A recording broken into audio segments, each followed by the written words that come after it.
Hey guys, welcome back for episode 180 of the Working Fans Podcast, and we are doing a special episode today. Originally, and if you've been watching our control centers, you know we had planned to do 1986. But on Tuesday night, I believe it was, with the news of Jay Briscoe passing away, we decided we wanted to talk Jay Briscoe and do a 5-3-1 on brother tag teams in wrestling. So I'm going to bring in the man called Dave, AJ Strangebrew. And guys, this was very sudden news this week. It was Tuesday night, if I'm not mistaken, right? Yes. Yeah, it was Tuesday night. And we didn't get a lot of information first, too. We didn't even know it was a car accident right away. Yeah, the news literally broke in the middle of NXT. Yeah, and I know even Jericho had sent out a tweet that said, pray for him. It's worse than, we thought, or giving an idea that it could be worse. And then when I saw that the school district had closed for the day, I believe I had sent a message to Dave and our friend Scott that this couldn't be good news if they're closing down the school district. And it turned out one of his daughters badly injured, another one injured, but not as hard. It's been a tough week for the wrestling community. You've seen a lot of love pour out online. Yeah. I mean, it's a sad story. I mean, even beyond a wrestler, we're talking about a father who was with his girls in the car, wife, and I believe other daughter, and another daughter that was at home. I mean, so just on his Mark's birthday, like the next day was Mark's birthday. I mean, this is awful. It's a sad story. The daughters are still in critical condition. You have one that has bad back injury with damage to multiple vertebrae, and then you had one that had an open fracture. An open fracture is where the bone comes through the skin. I mean, that is a nasty, nasty injuries, and then to lose their dad in the same wreck. I mean, it's a horrible thing. If this had been, if this wasn't wrestling, if this had been like a basketball player or something, this would probably be like major, like national news. We would be seeing this more. But I do want to be fair to some of it, because with the wrestling community, it's amazing how fast we all come together. In the gym that I run, Anytime Fitness in West Hartford, thanks for the plug. In the gym that I run, we have some professional wrestlers from the area that actually independent wrestlers that work out there. And I broke the news to one of them because he hadn't even seen yet. And this is a big dude, and he got teary-eyed the moment he heard, because when somebody from the fraternity actually passes away, no matter what their character might be, it hits home and we unite. Yes, definitely. Now, guys, let's play that intro video, and then we'll get into some Jay Briscoe memories and talk. And then we'll move into the 5-3-1 of brother tag teams.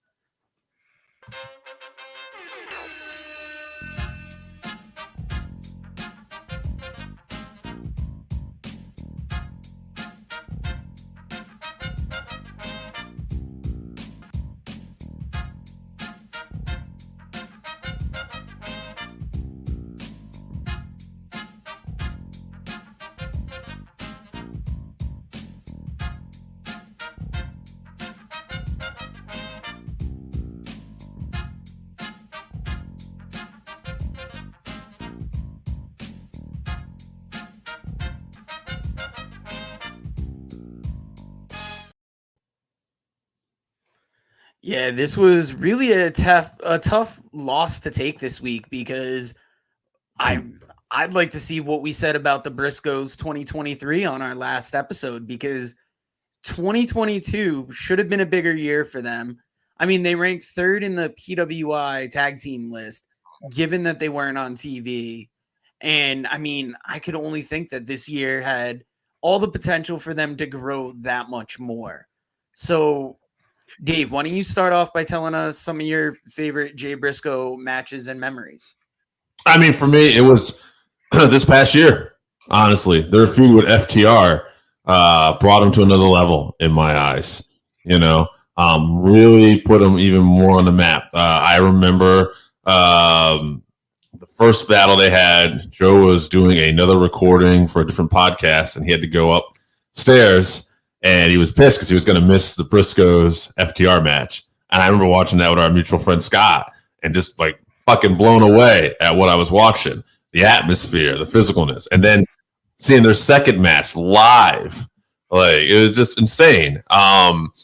You know, and the third one, the dog collar match, they pull off, and really, in terms of a wrestling career, again, we're talking about a man's life. It's so much more important. But wow, you know, I think this man's last match on a national stage of any kind, his biggest match, he went out with his brother winning the trilogy, getting the final win over FTR. You know, their last night will be as Ring of Honor tag champs, a promotion that they were most known for. Artistically, that's kind of nice to see.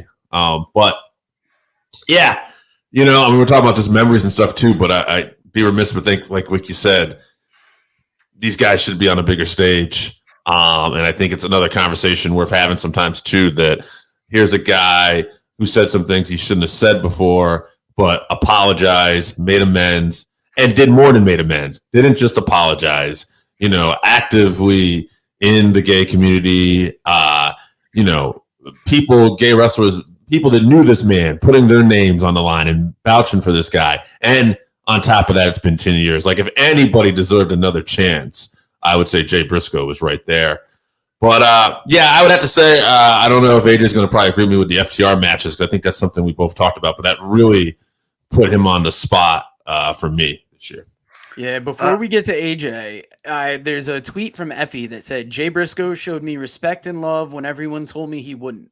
If you knew Jay, you knew he would uplift everyone in that locker room, regardless of whatever world they came to wrestling from. The best, rest easy, brother. So you can't, not that that's indicative of how Jay was with everybody, but that is somebody who's gay coming out saying that Jay was there for him. And from what we've heard, he made amends to, you know, try and make up for what he said. Everybody. But AJ, what are some? I think your Jay favorite... Briscoe's the definite. I was gonna say, I think Jay Briscoe, we can all agree, is the definition of evolution. Both him and his brother definitely evolved as human beings. You got to remember, they started off and stayed true to their roots. They were farmers coming from Delaware. They did landscaping on the side, even while they were wrestling, and they were very much family-oriented people. A lot of what you heard early on in those negative comments were religious beliefs that were brought to them from their families, from their upbringing, and they continued to evolve as human beings, and they changed their opinions as they got out into society, had an opportunity to get a little bit away from that. So I agree with Dave. I think that on a national level, these matches are fantastic, but I want to actually talk about the Jay Briscoe that I first saw in 2004. For those of us that were watching Ring of Honor in 2004, they had Ring of Honor at Your Best, or at Our Best, sorry, which was a great pay-per-view if you get a chance to watch it. Jay Briscoe in that match is clean cut. He's wearing a wrestling singlet. It's how he originally looked in wrestling. He wrestles Samoa Joe, and he's a heavy underdog in a steel cage match, telling a story where you get to a point where you almost believe this young kid covered in blood, 18 years old at the time, by the way, covered in blood, looks like he's barely going to survive. And that's the first time I remember Jay Briscoe. So that's my first memory, and that's my favorite match of him. So if you get a chance to check that out, please do. But on a national level, Dave, you're 100% correct. They really pushed it over the envelope this year. I mean, one of my favorite Jay Briscoe matches is there were back-to-back Best in the World where he was defending the ROH World Championship against Jay Lethal 1 year after another. I can't remember the exact years. I want to say it's 16, 17. The second time it was title versus title. Jay Lethal was the TV champion. But I mean, other than that, just any Briscoe Brothers tag match stands out in my mind. They were the real deal. You know, they made it the most believable that they could. They were the figureheads of a company that put all their eggs in the Young Bucks basket, in the Cody basket, in the Kenny Omega basket. And you could almost argue they got left behind when everybody else left. Not to say And a lot people of that forgot was about them, but they well, didn't.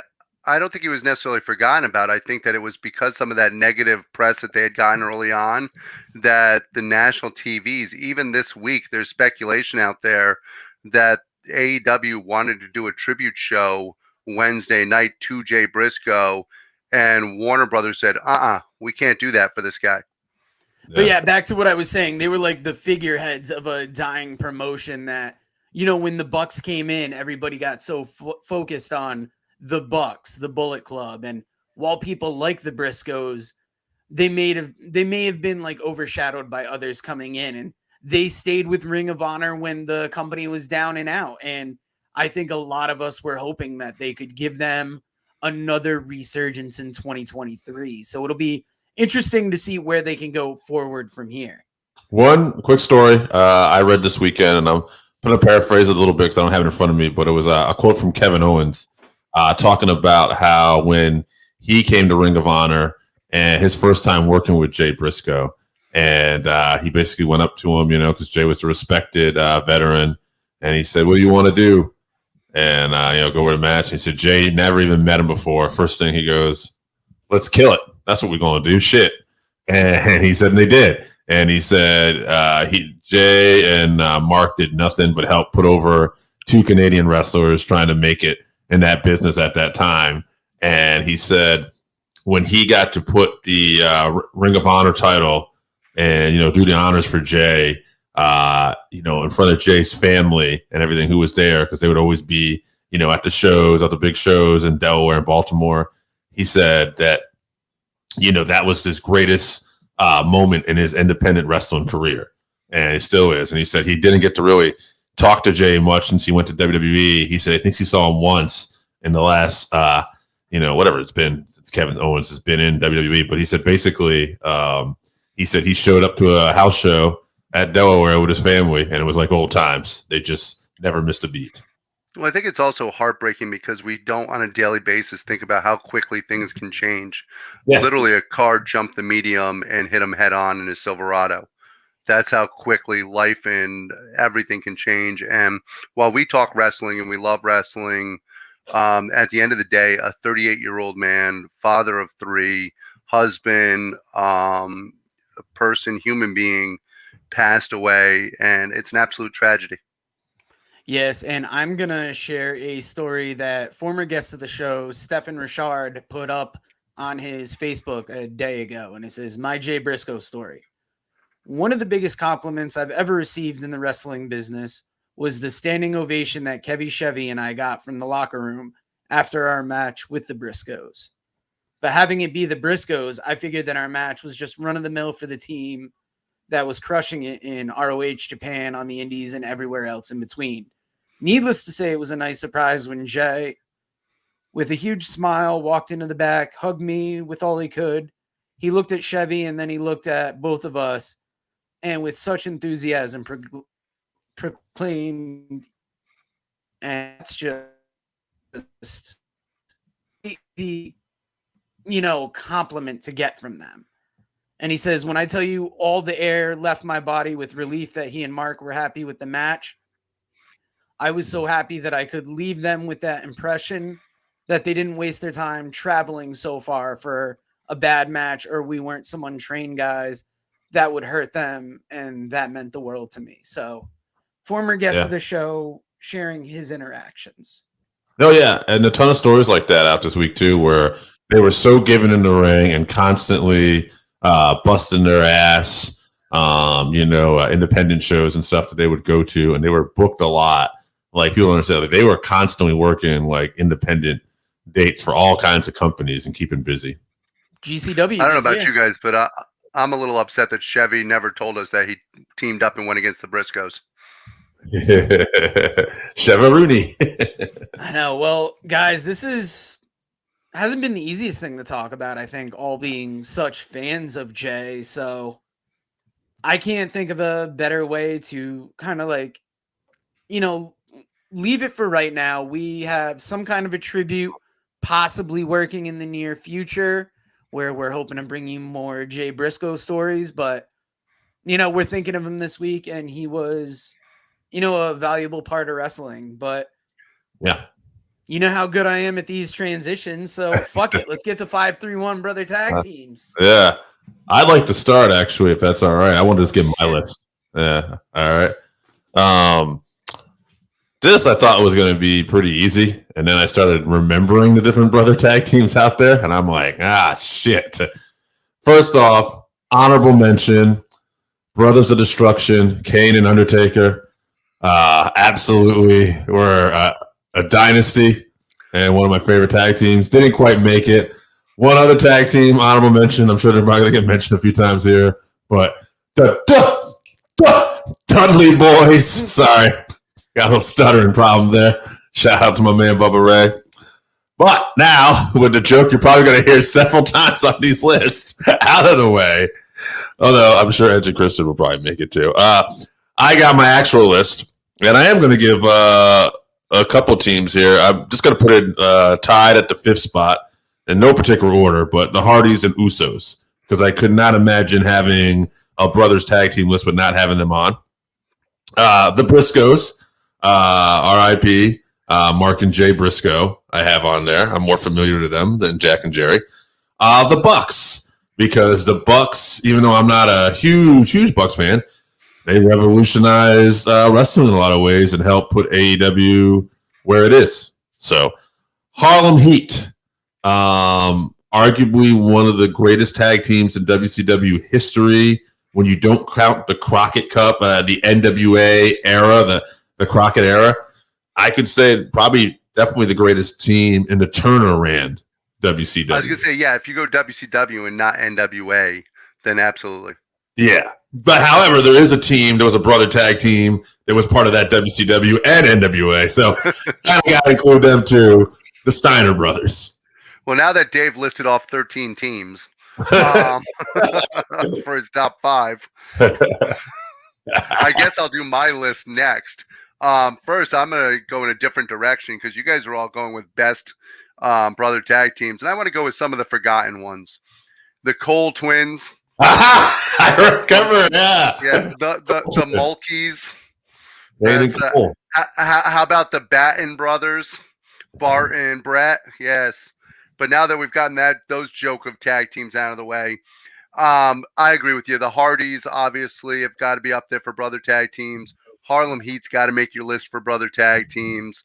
I know some people are going to put the Von Erichs, and it's easy to do that.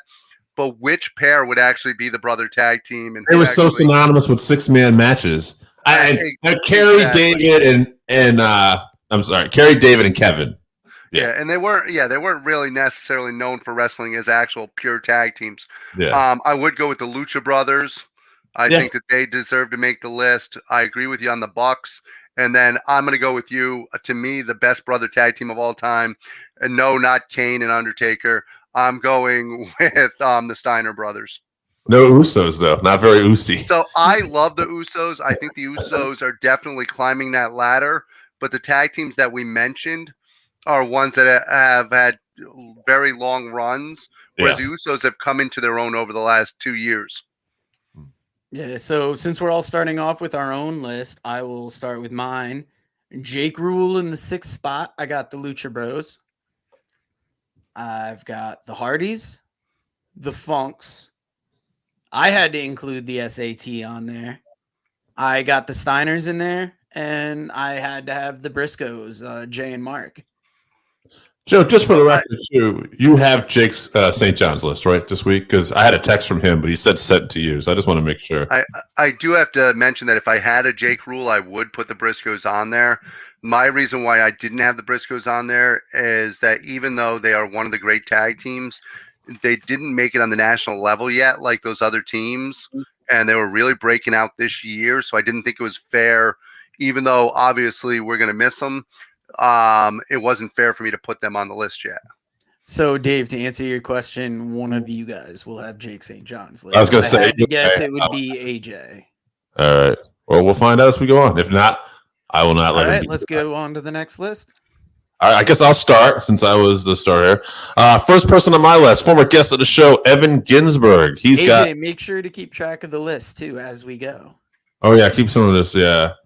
There you go. Probably forgot ours. That's fine.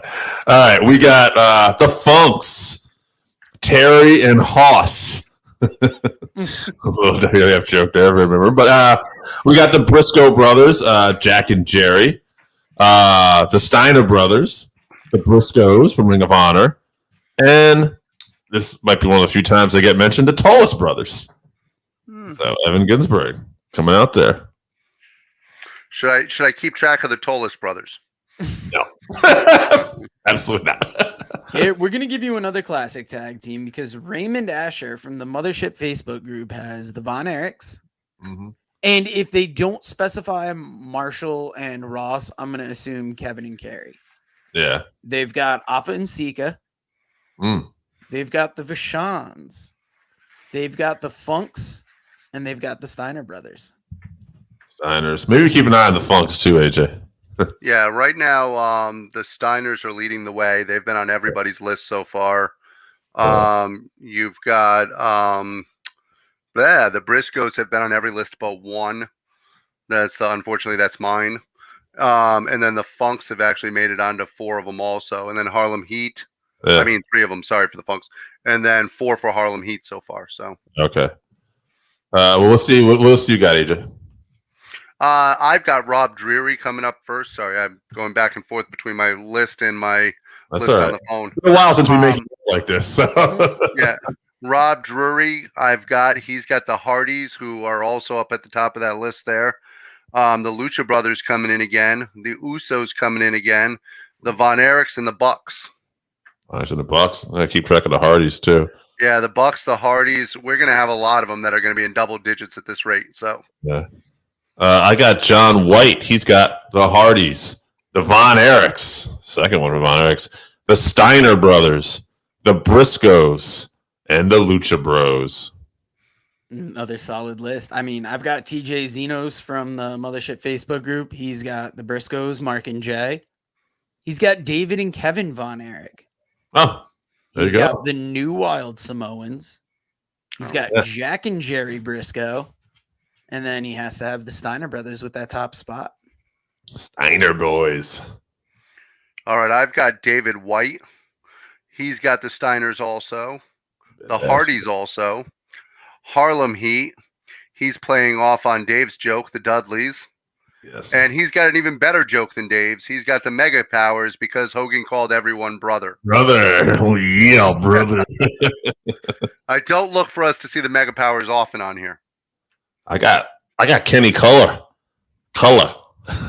he's got the Hardys. He's got the Briscoes of Ring of Honor. He's got Harlem Heat, and he added, I can't think of 2 more I really enjoyed. Really? You couldn't think of the Steiner Brothers? Out of all the other brother tag teams, you couldn't think of 2 other ones you enjoy. Okay.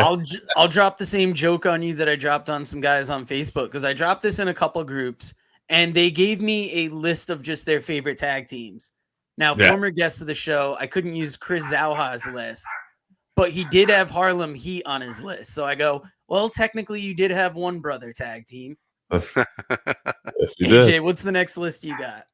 I've got Nick Waldron booking the Territory Facebook group. He's got the Steiners. Yes. The Hardys again, the Briscoes from ROH. Now, I'm going to debate this one because he's got the Hearts on there. Yes, Owen and Brett were brothers. Mm-hmm. How often do they actually team together? I mean, from a technical standpoint, AJ, I agree with you. All right, but from a technical standpoint, unless he's talking about Bruce and freaking I let some things slide on here, like with the Hearts. I figure close enough, even if you want to go like brothers-in-law. I allowed K-Grade brothers. Like I did too, but what they wrestled 10 times together. They never gave him a push where it mattered.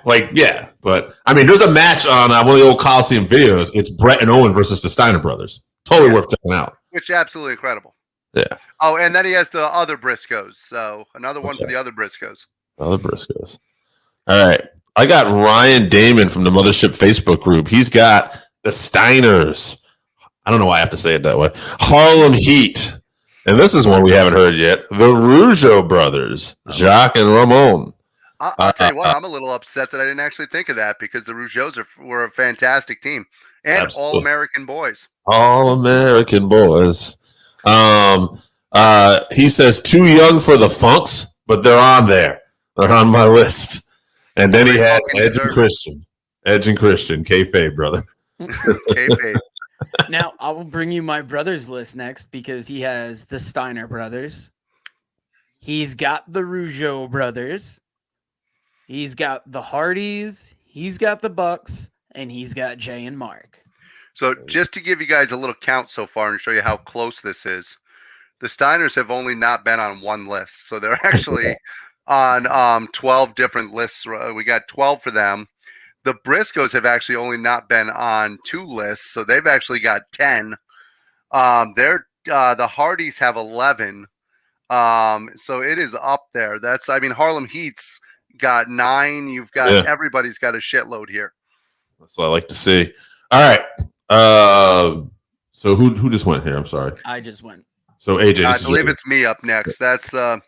I've got Jake St. John, Mrs. St. John's second favorite son, and he's got the Steiners again.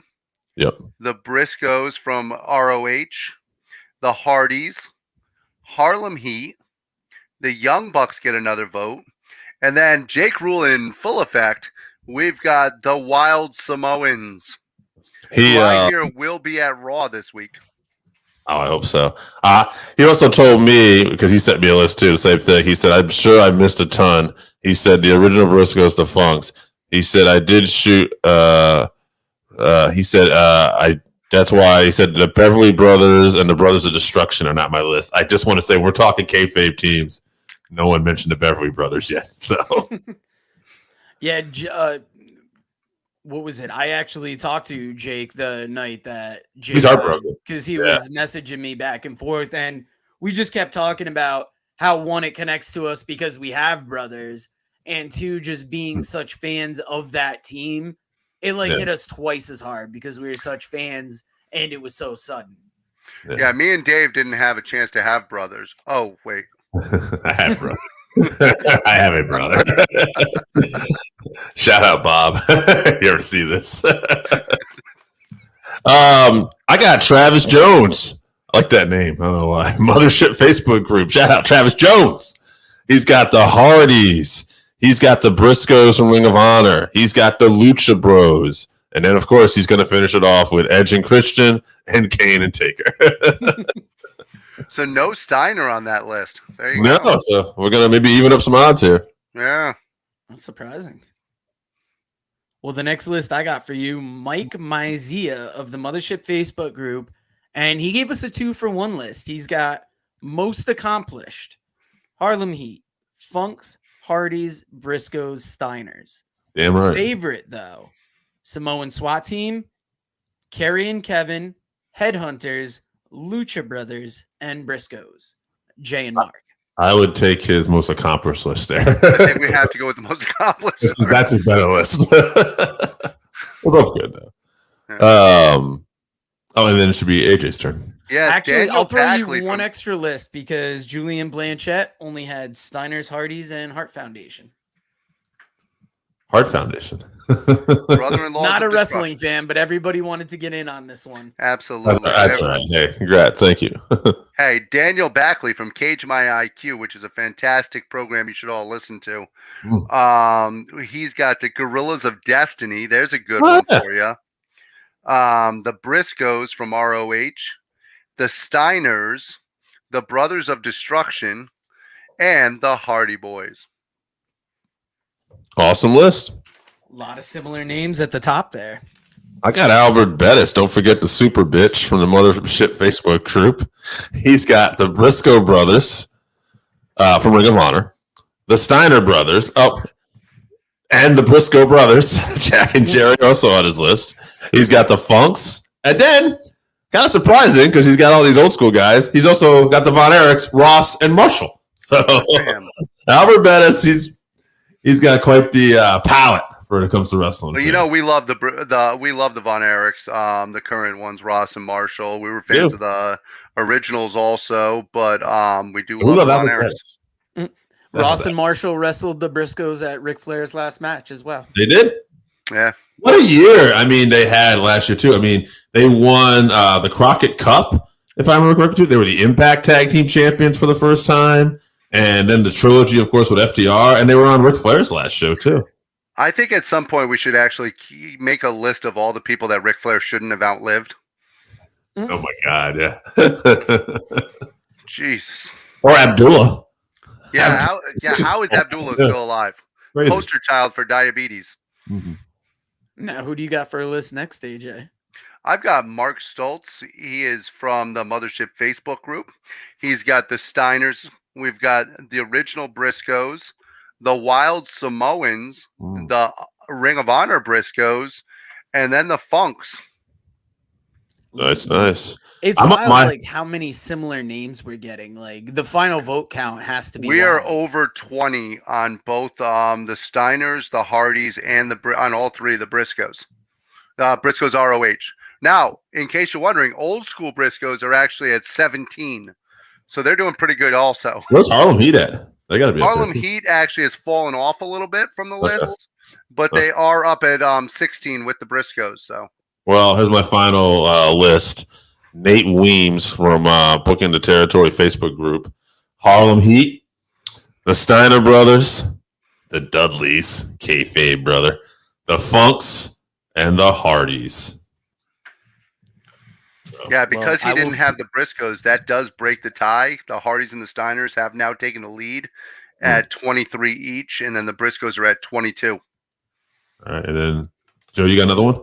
Yeah, I'll bring you two lists real quick. I've got two more also. Okay. I've got Seth Berger from the Mothership Facebook group. He's got the Briscoe Brothers. Oh, I feel like I read this. David and Kevin Von Erich. The Wild Samoans. Jack and Jerry Briscoe. And the Steiner Brothers. Oh, because he seconded TJ Zenos' list. That's why it's so Gotcha. similar. I was like, I've heard that same exact list. There was a list that I somehow passed by here. I have it. So I'll say one in the... Go ahead, right, Joe. I was going to say, I can do one more, and that'll... I was going to say, if I do one, that should put us right in rotation for each to have one more then. Well, all right. I'll give you this one. Scott Steele, Booking the Territory Facebook group. He's got Harlem Heat / Ebony Express. Oh, yeah. The Von Erichs. The Valiant Brothers. The Steiners. And the 13-time ROH Tag Team Champions of the World, the By God Briscoe Brothers. Nice. Yeah. And AJ, you want to go? So I've got Jeffrey Smuth from the Booking the Territory Facebook group. He's got a Harlem Heat. The Briscoes from ROH. The Steiners, the Von Erichs, and the Hardys. All right. And how did I one more after that? How did I forget this guy? Tweet Chin Music. He's got the Steiner Brothers, the ROH Briscoes, Harlem Heat, the Hardys, and the Von Erichs. So it's still separated by one. That's you've got the Steiners and Hardys tied, and you've got the Briscoes one behind. Wow. All right. Well, and you got a final list here. I do. This one will not help, though. Now, I do have to tell you, this is definitely not going to help the Ring of Honor Briscoe Brothers. I've got Blood Slash on YouTube. He's got the Steiners, the Hart Foundation, the Hardys, so they're going to stay tied. We've got Harlem Heat. Unfortunately, he's got the Briscoe Brothers, but he's got the other Briscoe Brothers without the E. He's got the OGs. So they're going to lose by 2 and fall and stay in the third spot. But you've got the Hardys and the Steiners are tied at the top at 27 each. So our top 3 are Hardys, Steiners, and Briscoes? Yes. All right. Well, I think that maybe given the circumstances this week, we should call an audible. I think we should give it to the Briscoes. Yeah, I think that in general, I think we can all agree that, well, we probably lean towards the Steiners. Steiners would win this. Your Hardy Boy fans out there. Yeah. Yeah, you can go check out Jeff's DUI trial again this week. I wouldn't I would go with for the the Hardys, Steiners. but I would go with the Briscoes over the Steiners just because I don't know. I feel like just the fact that they could keep doing it for so long and not do it on a major stage, yet they still got to go over to Japan. It's a different generational thing, probably, too. Yeah. We grew up on the Steiner Brothers. They were suplexing the Four Horsemen out of their boots. They were Steiner Line Invader. The Steiners dominated in the WWF, WCW, Japan. They were the first ones to kind of go head-to-head with the Road Legion of Warriors. Doom. Road Warriors, yeah. Competitive. Yeah, exactly. But that being said, I think we're all feeling a little nostalgic right now, and I agree with Joe. Let's give it to the Briscoes because, quite frankly, they deserve it. Absolutely. Yes, we hope for the best for the family, like we said. Down the road, we're hoping to do a special tribute. But talking about special, next week, Dave versus AJ, little wrestling trivia. Oh, we got it. We got it booked. Oh, nice. And then that is going to be the only time I will be popping up on the wrestling podcast, most likely this year, doing the end of the month trivia. Me and Dave got little something else cooking. We're doing different things with the podcast this year. Yeah. And that's not the reason I have this microphone. My dumbass broke my soundboard this week. So if you're noticing technical difficulties, we are getting those worked out, but we will still be bringing you the best pro wrestling, MMA content, and bonus stuff. You know, we bring you a little bit of everything, but guys, any other wrestling stuff you want to comment on the way out? I would like to say one thing because we called it, I think, last week that they needed Saraya, that she was acting more like a heel. Yes. And I would just like to point out that we called the heel turn. We'll talk about I'll do two things. I'll touch up on that real quick, too. They did that. They didn't really give themselves much of a choice, though. Like, she came in with a broken neck, and Britt Baker, because of the promo she cut, for whatever reason, good or bad, kind of painted herself as a babyface, and this girl as an outsider. Soraya's promos didn't necessarily help either, but they leaned into it way too much. And now what is going on with Sheeta? She looks kind of like a dumb babyface out there. Well, the funny thing is Sheeta's standing out there like a moron doing nothing. Right. And then you had an obvious spot where Ruby Riott should have actually turned also. Right. But which I think is still going to happen, quite frankly. But Sheeta, they're making look like the softest, biggest dumbass on the planet right now. And I think I was a little tired. Like, to me, when Bryan Danielson subtly first did the thing where, like, when I won the world championship after WrestleMania, people started booing, or when MJF does it, right? Okay, fine. But now it's like, okay, we're getting the WWE heat with everybody. Like, at some point, it becomes old news. Like, I get it. And I'm cool with it at first, but now it's like one or two people. We don't need everybody, using the same heat. But, no. But transition WWE, there is one thing. I have not been watching Raw a lot lately. I feel like the show drags. SmackDown's been still solid. I love the 2-hour show. And unlike AJ, I think Friday night actually is like my best week to watch wrestling for me. So, but I am very curious with the 30-year anniversary of Raw coming up. And we now are going to have apparently all members of Bloodline Generation on the show. I mean, I'm guessing we're going to get Rikishi. And I'm curious. He already said he's going to be there. Rikishi's going to be there, and Samu's going to be there. So I'm very curious to see what we get. I know there was an argument on a podcast I was listening to. I was keeping it 100. A couple guys were saying, "Oh, it'd be cool." Their producer Joe said that he's going to it. It's in Philadelphia. Said that he thinks it'd be great for The Rock to show up, and that will start the feud. And Disco and Conan pointed out, I do think intelligently, that when The Rock comes on, you're going to promote him. Because he's going to bring in an extra million.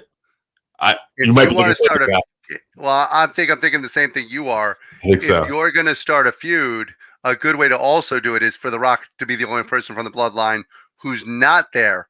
However, they do have a person from the Bloodline on NXT, right, who actually could be there. The Rock's daughter, right. And what you could do too. I was actually thinking of this. Somebody like The Rock star. That's a great point. I didn't even think of that. Actually show up and then say, well, there's somebody else who couldn't make it here who wants to say something to you. And then you point to the, Titantrod or a video in the back or whatever. And then it's The Rock cutting a promo saying, you know what? I'm going to see you at the Royal Rumble because I'm going to be in it. And then he can announce he's in the Royal Rumble. And you could do that. And because let's be honest, if you only have The Rock like on like a video, you wouldn't actually advertise that. Yeah. I did see something interesting where they had an interview with The Rock. I think it was from a couple weeks ago, where they actually asked him, "Hey, how do you think Roman Reigns is doing?" And he said, "I think Roman Reigns is doing all right." Yeah. Yeah. So I that's funny too. Yeah. I would like to point out one more thing, and this is my last thing, I promise. Vince McMahon. So now, not only has he actually paid off all these women, he actually settled the rape lawsuit from the 1980s this week. I don't know if you saw the headline on this, but he actually settled that for an undisclosed amount. So he has actually settled and paid off everybody who he's ever touched. So that's Reader Chatterton. That's one of the oldest cases that's been known. And I heard someone saying that it almost seems like he's doing it to finally get all those loose ends tied up and be able to make them sell. I think he is going to sell. Another weird thing I heard this week, wrestling news related, apparently Hulk Hogan is starting to go to Scientology meetings. I just heard that this morning on Wrestle Roast, and I thought it was the craziest thing. Scientology, brother. Yeah. Well, guys, I got to ask you. I hope this doesn't lead to another Suburban Commando. What this will lead to is what you going to do when the Pro Wrestling Vault Volume 2 runs wild on you. Oh, God, Scientology buys the WWE. Read about the Northern Wrestling Federation in the book presented by Russellville.com, The Pro Wrestling Vault Volume 2. Hear the story of Roger Ruffin, the man who trained Carl Anderson, the Monster Abyss, Jordan Clearwater, Chris Harris, and Jillian Hall. Plus 45 other short stories including Jazz, Bobby Eaton, Kamala, Thunder Rosa, Mario Mancini, Scott Casey, PJ Black, Kerry Morton, Sal Renaro, Jeremiah Plunkett, Colby Carino, Bam Bam Malone, and many others. Get your book today at Russellville.com. Russellville. It's where wrestling lives.